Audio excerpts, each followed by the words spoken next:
For 3 months, I'd been seeing a guy named Rex, a total stranger I'd only met online. We were in the thick of it, that honeymoon phase where every night my phone would blow up with messages that made my pulse jump.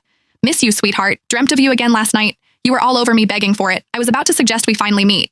But then he sent me a picture, a casual shot of his desk, and I saw something familiar, the crest of the Falcone crime family. And I work for a company owned by the Falcones. For 3 months, I'd been sexting a dangerous man, a made man in the mafia, who could be right under my nose. And just when I was trying to figure out who he was, I saw them.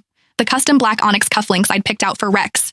On my boss, Marco's, wrists. What are you up to? My thumbs flew across the screen. I hit send. I stared at the chat, waiting for the man I knew only as Rex to reply. This had been my ritual for the past 3 months. I'd added him on a whim. We hit it off instantly, falling hard and fast until things got intense. My phone vibrated. It was a picture, a side shot of his computer desk. A few files were scattered next to the keyboard.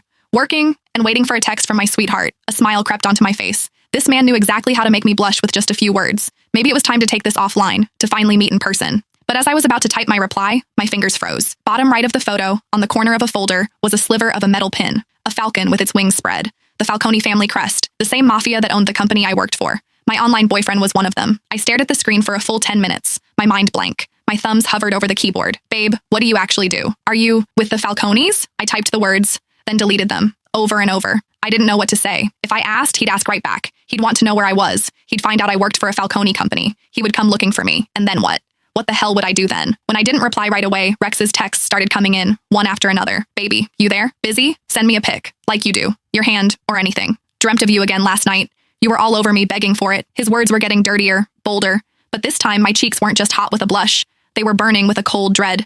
For 3 months, I thought I was talking to some normal businessman, a guy who was exciting and new, but safe. I might work for the mob, but I never, ever wanted to be with a mobster. That was a death wish. And to think I'd been trading my deepest fantasies and whispering my secrets to a made man. My phone buzzed again, a voice call. I couldn't answer. He'd hear the panic in my voice.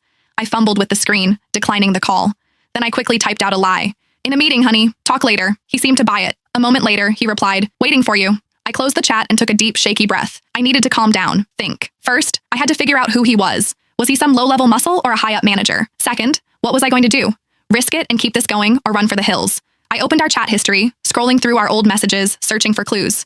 We'd both been careful about privacy, never sharing details about our work or personal lives. But one thing stood out.